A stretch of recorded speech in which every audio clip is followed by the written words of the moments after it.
రామాయపేట మండలానికి అధికారికంగా సేవ చేసే అధికారం కూడా నాకు వచ్చింది అనేది నేను గర్వంగా చెప్తున్నాను. ఎందుకంటే ఆ రోజు ఆమె బాలబాలికల గినక పాఠశాలను ఓపెన్ చేయకపోతే, ఆమె చదువు చెప్పకపోతే మనము ఈరోజు ఈ స్థాయిలో నేను ఉండేదాన్ని కదని నేను గర్వంగా చెప్తున్నాను. ఇంకొకటి ఏంటంటే ముఖ్యంగా ఉపాధ్యాయులు అందరూ ఇక్కడ ఉన్నారు కాబట్టి మన భావి భారత పౌరులను తీర్చిదిద్దే అస్త్రం మన చేతిలో ఉంది కాబట్టి స్వతంత్రానికి 90 ఏళ్ల ముందే ఆమె ఒక వెలుగును నింపి విద్యను నేర్పాలన్న తపనతోటి ఆమె తన జీవితాన్ని త్యాగం చేసిందని చాలామంది చెప్పారు. అయితే అప్పుడు టెక్నాలజీ లేదు, కానీ ఇప్పుడు టెక్నాలజీ ఉన్న తర్వాత కూడా మనం విద్య నేర్పినప్పుడు కూడా విద్యార్థుల్లో భావి భారత పౌరుల్లో మోరల్ వాల్యూస్ అనేవి దెబ్బతింటున్నాయి. అదొక్కటి గమనించి రూట్ లెవెల్లో వాళ్ళని ఏ విధంగా మనం వాళ్ళని స్ట్రెంథెన్ చేయాలన్నది ఆలోచించి వారికి విద్యతో పాటు విలువలను కూడా నేర్పించి విలువలతో కూడిన విద్యను ఇచ్చినట్టయితే కొంత సమాజానికి కొంత మార్పు వస్తుందని సభాముఖంగా తెలియజేస్తూ, గత 5-6 సంవత్సరాల నుండి మనము ఈ జిల్లా ఎప్పుడైతే సపరేట్ అయిందో అప్పటి నుండి కూడా ఈ పూలేవాదాన్ని అందుకొని బీసీ సంఘాన్ని ముందట తీసుకోపోయే విధంగా మాకు తోచిన విధంగా మేము కష్టం చేస్తూ ఆర్నిషలు ఒక కార్యక్రమం పెట్టుకుంటే మరి పొద్దు లేదు రాత్రి లేదు ఆ విధంగా మాకు హైదరాబాద్లో ఉన్న చంద్రశేఖర్ కూడా 24 గంటల ఫోన్లు అందుబాటులో ఉంది.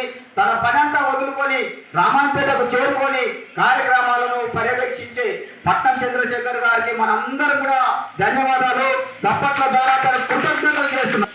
మనం ఈ పూలేవాదం అనుకున్న ఈ 4-5 సంవత్సరాలలో పూలే విగ్రహం మనం మొదట బోనాల్లో పెట్టుకున్నాం. సావిత్రిబాయి పూలే విగ్రహాన్ని స్కూల్లో పెట్టుకున్నాం, గవర్నమెంట్ స్కూల్లో.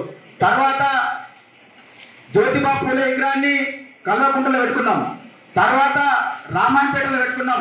ఆ తర్వాత మెదక్ జిల్లా కేంద్రంలో పెట్టుకున్నాం.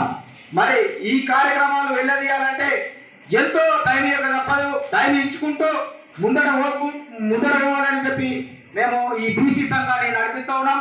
మరి రాబోయే రోజుల్లో మన నిజాంపేట శంకరంపేటలో ప్లాన్ చేస్తున్నాం. ఈ 2 అయిన తర్వాత పాపన్నపేటలో కూడా ప్లాన్ చేయాలని చెప్పేసి అనుకుంటున్నాం. మరి మీ అందరికీ ఈ సావిత్రిబాయి పూలే జయంతిని మేము అప్పుడు మా విగ్రహాలు లేనప్పుడు కూడా ఫోటోలు పెట్టుకొని చేసేవాళ్ళం. కానీ రాను రాను విగ్రహాలు పెట్టాలనే ఆలోచన వచ్చి కొంతమంది విరాళాల ద్వారా సేకరించి విగ్రహాలు పెట్టినాం. మరి తర్వాత కూడా ఫోటోలు దండేసి ఒట్టిగా పోతే మనము గౌరవించినట్టు కాదు, నిజంగా గౌరవించాలి. పూలే గారు మనకు ఆశీర్వాదం కావాలి అంటే ఇప్పుడున్న మహిళా టీచర్లను గౌరవించాలని చెప్పేసి మా కమిటీ పోయిన సంవత్సరం నిర్ణయించి పోయిన సంవత్సరం మెదక్లో బ్రహ్మాండంగా చేసుకున్నాం. అది కూడా మరి ఒక శాలువా తీసుకొస్తే 100 రూపాయలు 200 రూపాయలు అవుతుంది. అది ఇప్పటి మందమే ఇక్కడ మందమే అవుతుంది. కాబట్టి మళ్ళీ ప్రతి ఒక్కరూ ఇంటికాడ వాడుకోవాలి. వారికి రోజు పని చేయాలంటే చేనేత శాలువలు చేనేత టవర్స్ వేస్తే ప్రతి రోజు కూడా మనకు ఇంటికాడ అవసరం వచ్చే విధంగా మనం మా బీసీ సంఘం మా యువజన బీసీ సంఘం గుర్తు రావాలంటే మీరు రోజు ఈ తువాలను వాడితే మా సంఘం గుర్తొస్తుంది. పూలే బీసీ వాళ్ళని తీసుకొని మన మేధావులు ఉన్నారు. మన మేధావులు ఎవరు? సావిత్రిబాయి పూలే, జ్యోతిబా పూలే, అంబేద్కర్, చాకలి ఐలమ్మ, ఒక్కొక్కరు ఒక్కొక్క ఉద్యమం చేసి దేశాన్ని నడిపించిన ఘనత వాళ్ళు. చాకలి ఐలమ్మ ఒక రకమైన ఉద్యమం చేసింది.